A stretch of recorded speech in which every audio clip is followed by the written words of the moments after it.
Ayan yung arrival area. Seat number mo na. Yung number, basta alam na ng trike to? Tatlo po. Tatlo po, dami na. Ha, dami yun.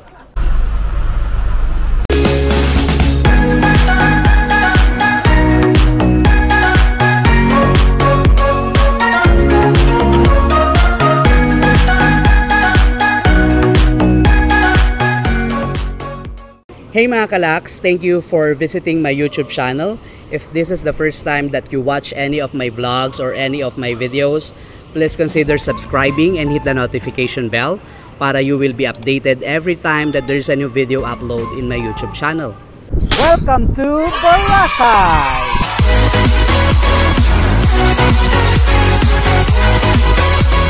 In this vlog mga kalaks, I will be sharing with you yung step-by-step process kung paano yung papunta nyo sa hotel nyo sa Boracay Island from the Caticlan Airport. I will also include information such as yung mga kailangan na IDs and kung magkano yung fare sa boat, sa tricycle, then sa shuttle from the Caticlan Airport to Boracay Island and vice versa. So paglabas mo ng airport sa left side, nagpumila kami doon sa booth na for tricycle and bibigyan kanila ng number or not number. Ilalagay nila sa paper yung number ng tricycle na magsaserve sa inyo. Per tricycle, it's 2 persons lang ang allowed maximum. Then ang tricycle fee from Caticlan Airport to Tabon Port is 150 pesos. So kung mapapansin niyo mga kalaks, hindi sa jetty port ngayon ang tawag na ito, ang departure ng mga boats going to the Boracay Island itself. Dahil daw pag monsoon season, meaning the habagat season, sa Tabon Port nila dinadala lahat ng guests dahil mas less yung alon daw doon. Kasi sa jetty port daw maalon ng tubig. So for safety purposes doon sa Tabon Port dahil nga less alon yung dagat. So pagdating sa sa Tabon Port naman, doon kayo magbabayad. Yung unang gagawin nyo is tawag nito, magla-line up kayo for the verification of documents ulit. Ipe-present nyo ulit doon yung mga sinabi kong documents sa previous vlog na pinresent nyo rin sa Cebu Pacific Air. So ano-ano yon ulit? Yung QR code, importante, valid ID, and ano pa ba, kung may senior citizen para ma-apply yung discount, saka student ID para ma-apply yung student fee or discounted rate ng environmental fee. So yung tatlo na yon. Tapos after dun sa validation ng document, yung pinaka-importante talaga mga kalaks, yung QR code na i-issue sa inyo ng Caticlan LGU. Then after ma-validate ng document, po-proceed na kayo sa payment area. So yung mga babayaran nyo na fees sa Tabon Port, una is the environmental fee, which is 150 pesos for the full amount or yung regular adult. Then yung regular fee nila for the environmental. Second is the terminal fee, which is 100 pesos. Then the boat fee one way, which is 40 pesos. Pero kung ang kasama nyo is senior citizen and is student and they have the senior citizen ID and student ID, tawag na ito, may discounted rate na 120 pesos na lang for the environmental fee. So dun lang nag-a-apply yata yung discount. So pagkatapos nyo magbayad, diretso na kayo dun sa tawag na ito, sa docking area or sa boarding area ng mga bangka. So kailangan yung mag-sign dun sa passenger manifest sheet. Lahat ng pasahero, lahat ng pangalan nyo, kailangan yung ilista doon. Pero pwedeng isa na lang yung mag-sign doon. Tapos after that, bibigyan kayo ng seat number kung saan kayo uupo doon sa bangka. Then mga 5 minutes lang yata from Tabon Port to Tambisaan Port.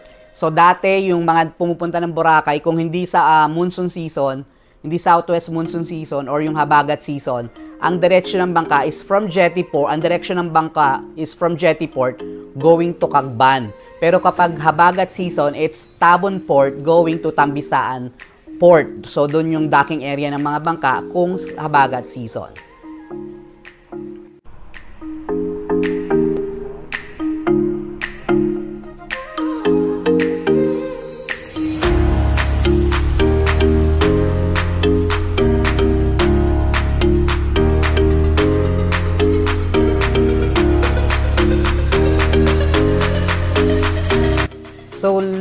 step, but not the least, is the yung shuttle service from Tambisaan Port going to your hotel.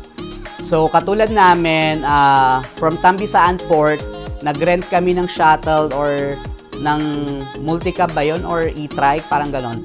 Na ang binayaran namin is 250 pesos for the 3 of us from Tambisaan Port going to Henan Crystal Sands Hotel, which is located in between Station 1 and Station 2.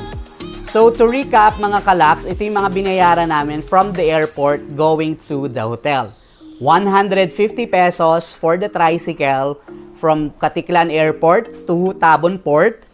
Then, 150 pesos environmental fee, 100 pesos for the terminal fee, 40 pesos for the boat fee, then 250 pesos, good for 3 persons, from Tambisaan Port going to Henan Crystal Sands. 72 hours later. So yan mga kalaks, nasa e-trek na uli kami going to Tambisaan Port. So from Henan Regency Resort, it's 250 ulit from the Henan Regency Resort going to Tambisaan Port. So yung 250 na yun, pang tatluhan na. Yan sila mama sa loob ng e-trek. Pagdating ng Tambisaan Port, para din sa Tabon. So, sa window 1, yan sa window 1 yung verification ng documents, tapos window 2 yung payment. So, verify lang tayo ng documents. Ito, tatlo.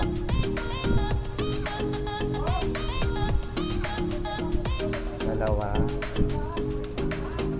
Yung isang senior, isa student.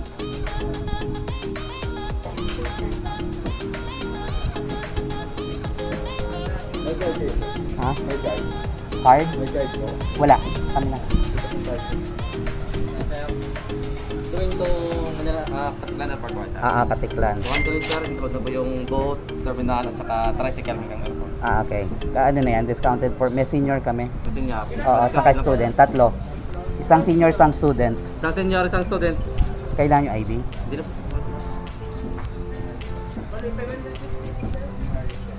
560. Ano? Ito pa, Hanggang airport na po sir. diretso na. Kasi sa trike, bayad na yan. Kasama na po. Dalawang trike pa. Dalawa. Pwede kita lang sir. So, yun. Yung binayaran namin mga... Pero pag hindi discounted, 200. Opo, So, mga kalaks, 200 kung walang senior citizen discount tsaka student discount. Pero may discount. Pag merong senior citizen tsaka student discount, iba yung fee. So, yun. Hanggang na raw yun? Hanggang Caticlan Airport na raw siya. So, pati yung trike nyo from Tabon Port going to Caticlan Airport. Kasama na sa 200 pesos na babayaran. So, mga kalaks, ito yung Tambisaan Port. Sorry. So, yan yung mga boat that will bring you to Tabon Port. So, yan. Yung mga tourist na kahiwalay, dyan kayo magbabayad at magre-register. Tas doon yung mga aklanon. Tas doon naman yung yung arrival. So, dito lang puro departure. We're occupying 1, 2, 3 dahil si Mama ay senior citizen.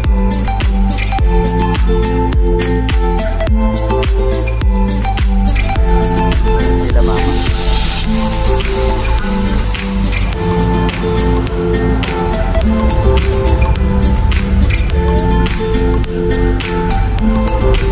So mga kalaks, nandito tayo sa Tabon Port na. And medyo maalon kaya at mabigat yung aming baggage. Patulong ako kay kuya magpabuhat ng aking bag. So mga kalaks, nandito na tayo sa strike. And from Tambisaan Port, from Tabon Port, papunta na kami ng Caticlan Airport.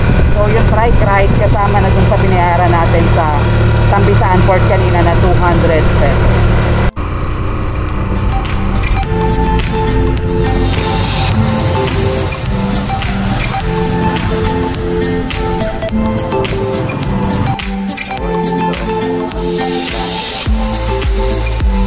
So there you have it mga kalaks. If you are planning to do it yourself, yung transfer from your hotel in Boracay going to the Caticlan Airport, yan yung process na susundin nyo. And just to recap, yung process na ginawa namin is that from the hotel, we took e-trike going to Tambisaan Port. Tapos pagdating sa Tambisaan Port, nagbayad kami ng 200 pesos per person. Package na siya, kasama na dun sa 200 yung the terminal fee, tsaka yung boat fee and the tricycle, yung bayad sa tricycle from the Tabon Port going to Caticlan Airport. So yun lang, ganun lang siya kadali. Thank you kalaks for watching this video until the end, and if this is the first time that you watch any of my vlogs and visited my YouTube channel, please consider subscribing and hit the notification bell para you will be updated every time that there's a new video upload in my YouTube channel. So see you in the next travel and keep safe. God bless you all. Bye-bye.